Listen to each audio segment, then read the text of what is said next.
James मिल ने अपनी पुस्तक हिस्ट्री ऑफ ब्रिटिश इंडिया में भारतीय इतिहास को 3 भागों में विभाजित किया, जिसमें प्राचीन काल, मध्यकाल तथा आधुनिक काल। प्राचीन काल को हिंदू काल भी कहा गया, तो मध्यकाल को मुस्लिम काल बोला गया तथा तीसरे नंबर पर हम आधुनिक काल को पढ़ते हैं। विसेंट आर्थर स्मिथ ने 1904 में प्राचीन भारत का पहला सुव्यवस्थित इतिहास the early history of India लिखा। अलेक्जेंडर कनिंघम जो हैं वो मुद्रा शास्त्री थे। इन्होंने सबसे पहले इनके जो महत्वपूर्ण ग्रंथ हैं वो द स्तूप ऑफ भरूच और एंशियंट ज्योग्राफी ऑफ इंडिया हैं। अलेक्जेंडर कनिंघम, मुद्रा शास्त्री, और इनके जो ग्रंथ हैं द स्तूप ऑफ भरूच और एंशियंट ज्योग्राफी ऑफ इंडिया। प्राचीन भारतीय इतिहास जानने के 3 महत्वपूर्ण स्रोत पुरातात्विक स्रोत हैं, साहित्यिक स्रोत हैं और विदेशी यात्रियों के विवरण हैं। सबसे पहले हम पुरातात्विक स्रोत की बात करेंगे। इतिहास को अध्ययन के लिए पुरातात्विक स्रोत सर्वाधिक प्रामाणिक हैं। इन्हें सबसे ज़्यादा प्रामाणिक माना गया है जो पुरातात्विक स्रोत हैं, क्योंकि ये खुदाई से निकली सामग्री, अभिलेख, सिक्के, स्मारक, ताम्रपत्र, भवन मूर्तियाँ, भित्ति चित्रकारी आदि को सम्मिलित करते हैं। पुरातात्विक उत्खनन 2 प्रकार से होता है, एक लंबवत और एक क्षैतिज। जो लंबवत पुरातात्विक उत्खनन अर्थात खुदाई, जो पुरातात्विक खुदाई लंबवत होती है उसमें किसी संस्कृति के काल मापन का ज्ञान होता है। ये इम्पोर्टेंट है, इसे ध्यान से देखेंगे। लंबवत में किसी संस्कृति के काल मापन का ज्ञान होता है, वहीं क्षैतिज में किसी संस्कृति के संपूर्ण स्वरूप को उजागर किया जाता है। भारतीय पुरातात्विक सर्वेक्षण विभाग की स्थापना अलेक्जेंडर कनिंघम के नेतृत्व में 1861 में की। पुरातात्विक सर्वेक्षण विभाग की स्थापना अलेक्जेंडर कनिंघम के नेतृत्व में 1861 में हुई। कनिंघम इसके प्रथम महानिदेशक थे। कनिंघम को भारतीय पुरातत्व का जन्मदाता कहा जाता है। भारतीय पुरातत्व का जन्मदाता किसे कहा जाता है? कनिंघम को। अभिलेखों के अध्ययन को एपिग्राफी बोला जाता है। पुरालेख शास्त्र या इंग्लिश में एपिग्राफी कहते हैं, एपिग्राफी।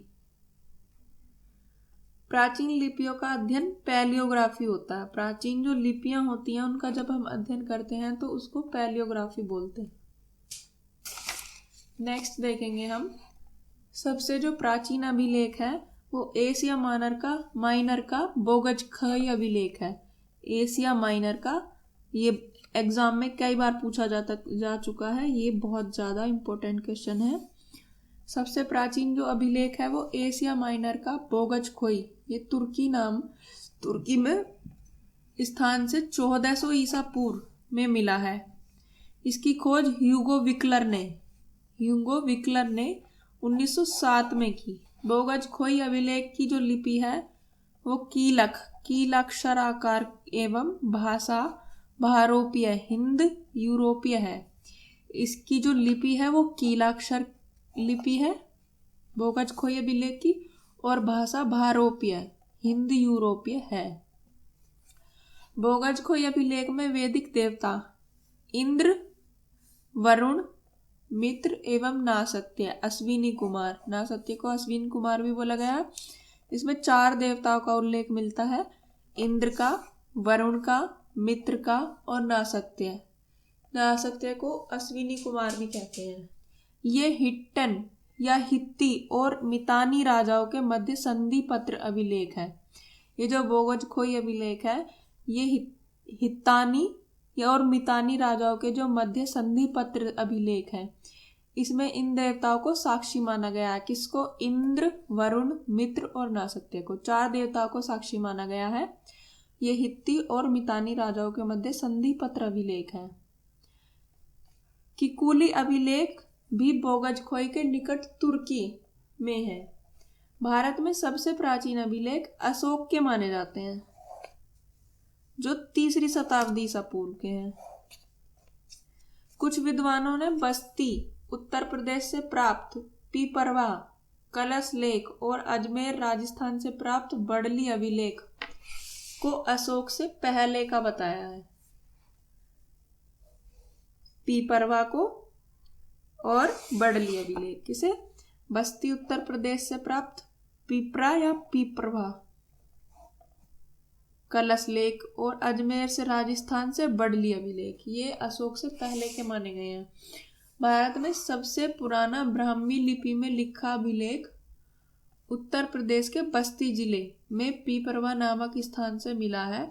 इसे बुद्ध की मृत्यु के बाद उसके अस्थि अवशेष पर शाक्यों ने उत्कीर्ण कराया था।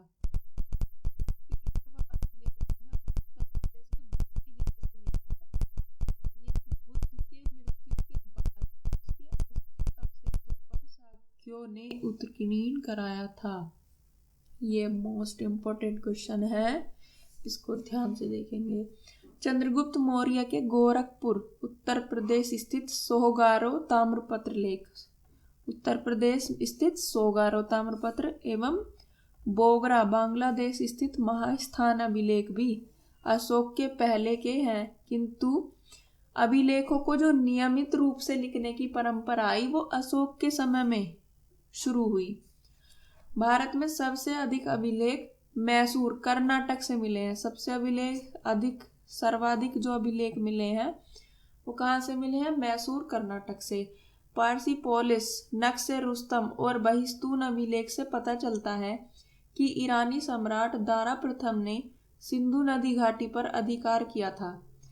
तो दारा प्रथम ने, ईरानी सम्राट है जो दारा प्रथम, उन्होंने सिंधु घाटी पर अधिकार किया था। इसकी जानकारी पर्सोपोलिस, नक्शे रुस्तम और बहिस्तून अभिलेख से प्राप्त होती है। नक्शे रुस्तम अभिलेख को DNA अभिलेख भी बोला जाता है। दारा प्रथम से प्रभावित होकर ही मौर्य सम्राट अशोक ने अभिलेख जारी करवाए थे। किससे प्रभावित होकर? दारा प्रथम से प्रभावित होकर मौर्य सम्राट अशोक द्वारा अभिलेख जारी करवाए गए। सिंधु नदी घाटी पर अधिकार दारा प्रथम का हुआ, इसकी जानकारी नक्शे रुस्तम और बहिस्तून अभिलेख से होती है। आगे देखेंगे। अशोक के रायचूर कर्नाटक स्थित मास्की दत्या मध्य प्रदेश में स्थित गुर्जरा, बेलारी कर्नाटक में स्थित निट्टूर और उदयगोलम से अशोक के नाम मिलते हैं। तो अशोक के नाम की जो जानकारी, जिसमें जिस अभिलेख में अशोक नाम लिया गया है, उसकी जानकारी हमें 4 स्थानों से मिलती है। मास्की, गुर्जरा, निट्टूर, उदयगोलम। इन अभिलेखों से हमें मास्की अभिलेख, गुर्जरा, निट्टूर, उदयगोलम, इसमें हमें अशोक के नाम की जानकारी मिलती है। ये रायचूर कर्नाटक में मास्की स्थित है, दतिया मध्य प्रदेश में गुर्जरा, वेलारी कर्नाटक में निट्टूर और वेलारी कर्नाटक में उदयगोलम। मास्की, गुर्जरा, निट्टूर और उदयगोलम, इससे अशोक नाम मिलता है। ये एग्जाम के दृष्टिकोण से बहुत ज्यादा महत्वपूर्ण है। अशोक के अधिकतर अभिलेख ब्राह्मी लिपि में हैं। केवल पश्चिमोत्तर अभिलेख अर्थात उत्तर पश्चिम सीमा प्रांत खैबर पाकिस्तान स्थित शहबाजगढ़ी एवं मानसेरा अभिलेख खरोष्टी लिपि में है। अधिकतर अभिलेख तो ब्राह्मी में लिखे गए हैं अशोक के, ब्राह्मी लिपि में। जो पश्चिमोत्तर में उसके अभिलेख हैं, उत्तर पश्चिम सीमा प्रांत में खैबर पाकिस्तान में जो स्थित है वो शहबाजगढ़ी और मानसेरा अभिलेख जो खरोष्टी लिपि में है। अगर खरोष्टी लिपि पूछता है कि खरोष्टी लिपि में कौन कौन से हैं, तो वो शहबाजगढ़ी और मानसेरा हैं। और उत्तर पश्चिम सीमा प्रांत के जो अभिलेख हैं वो खरोष्टी लिपि में लिखे गए हैं, शहबाजगढ़ी और मानसेरा। पाकिस्तान में स्थित तक्षशिला एवं अफगानिस्तान स्थित लंगनाज में अरमाइक लिपि में पाकिस्तान में तक्षशिला एवं अफगानिस्तान में स्थित लंगनाज में अरमाइक लिपि में। अफगानिस्तान स्थित कंधार के पास सरेकुना में यूनानी एवं अरेमाइक लिपि में द्विभाषिक अभिलेख मिलते हैं। कुर्नूल आंध्र प्रदेश स्थित एरुगंडी अभिलेख खरोष्टी एवं ब्राह्मी दोनों लिपियों में है। कर्नूल में आंध्र प्रदेश में जो एरुगंडी अभिलेख है वो खरोष्टी और ब्राह्मी दोनों लिपियों में लिखा गया है। कर्नूल आंध्र प्रदेश में स्थित एरुगंडी अभिलेख खरोष्टी एवं ब्राह्मी दोनों लिपियों में है। इसे ब्रोस्टोफेदन शैली भी कहा जाता है। जो ब्रोस्टोफेदन शैली होती है उसकी जो लेखन की विधि होती है वो पहले दाएं से बाईं ओर लिखी जाती है, फिर बाईं से दाईं ओर लिखी जाती है। खरोष्टी लिपि ईरान में प्रचलित अरेमाइक लिपि से विकसित हुई। अशोक के अभिलेख की भाषा प्राकृत है। अशोक के अभिलेख की भाषा कैसी है? प्राकृत। अशोक के अधिकतर अभिलेख प्राकृत भाषा में। अशोक के अभिलेख की सबसे पहली खोज अशोक के अभिलेखों को किसने खोजा? जोसेफ टिफिन टेलर ने। जोसेफ टिफिन टेलर ने 1750 में और जेम्स प्रिंसिप ने 1837 में अशोक के अभिलेखों को ब्राह्मी लिपि में पढ़ा। जब सबसे पहले खोजने की बात आती है तो जोसेफ टिफिन टेलर 1750, और जब इसको पढ़ने की बात आती है तो 1837 में जेम्स प्रिंसिप ने अशोक के अभिलेखों को ब्राह्मी लिपि में पढ़ा। अब देखेंगे अभिलेख। रुद्रदामन का जूनागढ़ अभिलेख, ये विशुद्ध संस्कृत में लिखित है। प्रथम अभिलेख उज्जैन के शक महाक्षत्रप रुद्रदामन प्रथम का जूनागढ़ अभिलेख है। यह संस्कृत भाषा में सबसे बड़ा अभिलेख है जो 2री शताब्दी ईस्वी का है।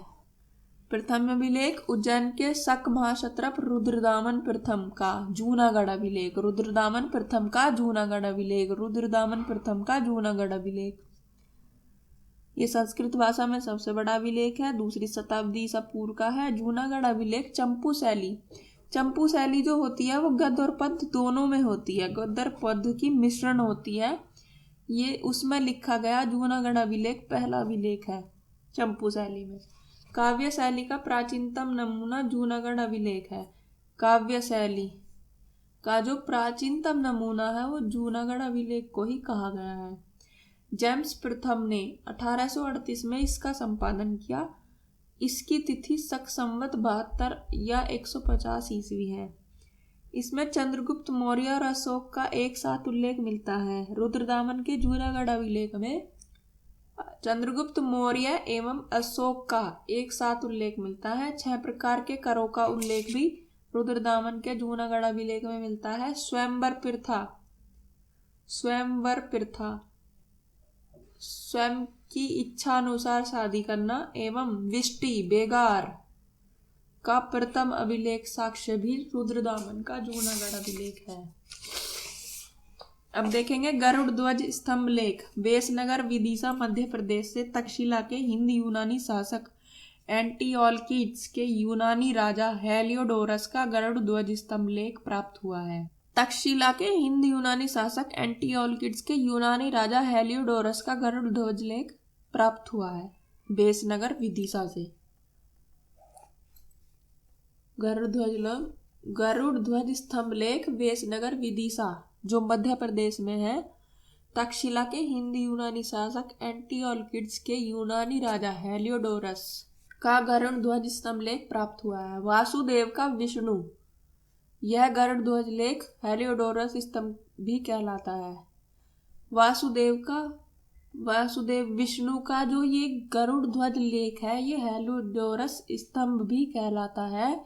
इसकी खोज अलेक्जेंडर कनिंघम ने 18वीं ईस्वी में की थी। हेलियोडोरस भागवत वैष्णव धर्म का अनुयायी हो गया। एवं उसने स्वयं को सर्वोच्च देवता वासुदेव विष्णु का अनन्य भक्त घोषित किया। हेलियोडोरस ने स्वयं को जो सर्वोच्च देवता विष्णु थे उनका अनन्य भक्त स्वयं को घोषित किया। और ये हेलियोडोरस भगवान भागवत अर्थात वैष्णव धर्म का अनुयायी था। इसमें ब्राह्मी एवं प्राकृत भाषा का प्रयोग किया गया है। अब देखेंगे हम नेक्स्ट बादामी शिलालेख। ये चालुक्य शासक पुलकेशिन प्रथम का है।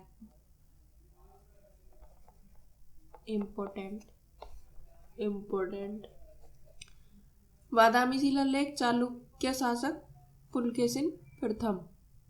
कन्नड़ भाषा में ये लिखित है। कन्नड़ भाषा, इसकी भाषा कैसी है? कन्नड़। इस अभिलेख के अनुसार पुलकेशिन प्रथम ने अश्वमेध यज्ञ किया था।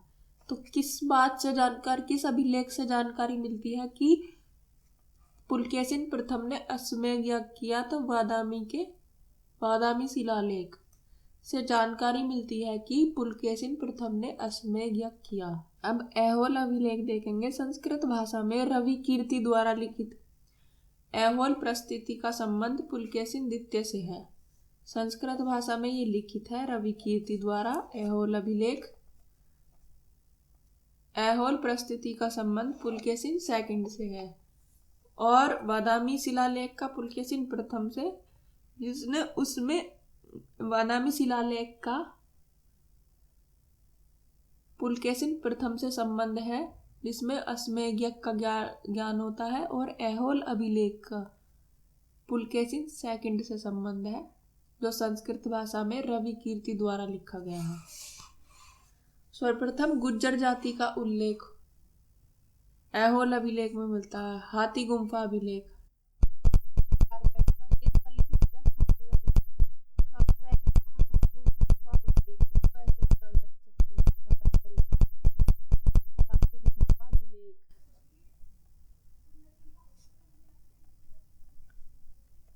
ये कलिंग राजा खारवेल का है। 1825 में विशप एवं स्टर्लिंग ने इसको खोजा।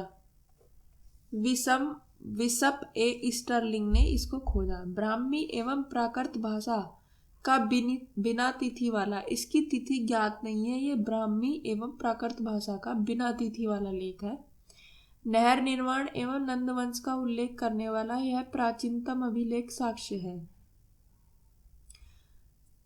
सबसे पहले जब नहर निर्माण और नंदवंश का उल्लेख हमें प्राप्त होता है, ये हाथी गुम्फा अभिलेख से होता है। नहर निर्माण की जानकारी एवं नंदवंश का जो उल्लेख मिलता है, ये हाथी गुम्फा अभिलेख से मिलता है।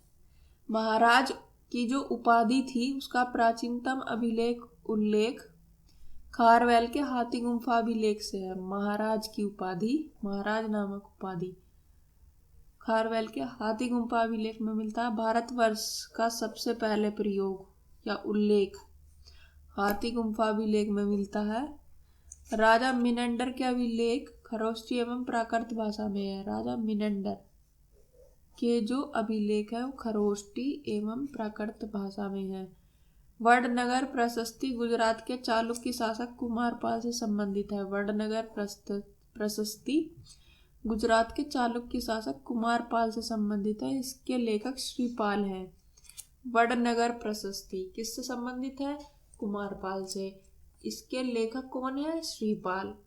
अश्वमेध का प्रथम अभिलेख साक्ष्य धनदेव का अयोध्या अभिलेख है। अश्वमेध जो यज्ञ हुआ, अश्वमेध का प्रथम अभिलेख के जो साक्ष्य मिलता है वो धनदेव का अयोध्या अभिलेख से मिलता है। संपूर्ण चोल वंश में राजाधिराज प्रथम के मणिमंगलम अभिलेख में ही अश्वमेध यज्ञ की जानकारी मिलती है। जो पूरा का पूरा चोल वंश में राजाधिराज प्रथम का जो मणिमंगलम अभिलेख है, राजाधिराज प्रथम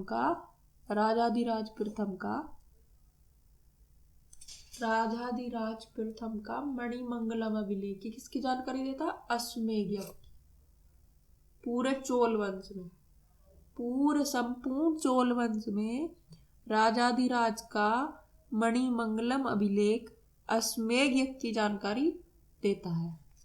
इसी के साथ आगे देखेंगे।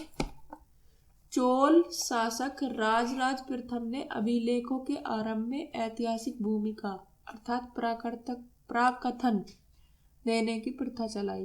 किसने चलाई? राजराज प्रथम ने अभिलेखों के आरंभ में ऐतिहासिक भूमिका और प्राकथन देने की प्रथा चलाई। गुप्त शासक वैन्यगुप्त के बांग्लादेश से प्राप्त गुणेधर अभिलेख में सर्वप्रथम सामंत एवं महासामंत शब्द का प्रयोग मिलता है। गुप्त शासक वैन्यगुप्त के बांग्लादेश से जो ये प्राप्त हुआ है गुणेधर अभिलेख इससे सामंत एवं महासामंत शब्द का उल्लेख प्राप्त होता है। तो सामंत और महासामंत गुणेधर अभिलेख से प्राप्त होता है। ये किसका है? वैन्यगुप्त का। गुप्त शासक वैन्यगुप्त का गुणेधर अभिलेख, इससे सामंत और महासामंत की शब्द की जानकारी प्राप्त होती है। मध्य प्रदेश के एरण में वराह प्रतिमा पर हूणराज तोरमान का लेख मिलता है। इम्पोर्टेंट। मध्य प्रदेश में एरण मध्य प्रदेश में है। वराह प्रतिमा पर हूणराज तोरमान, एरण अभिलेख हूणराज तोरमान से संबंधित का लेख मिलता है। गुप्त एवं गुप्तोत्तर काल में अधिकांश अभिलेख संस्कृत में लिखे गए हैं। गुप्त एवं गुप्तोत्तर काल में अभिलेख संस्कृत भाषा में लिखे गए हैं। आज की वीडियो में इतना ही। नेक्स्ट वीडियो में हमने इस वीडियो में अभिलेख देखे जो पुरातात्विक इतिहास जानने के स्रोत थे।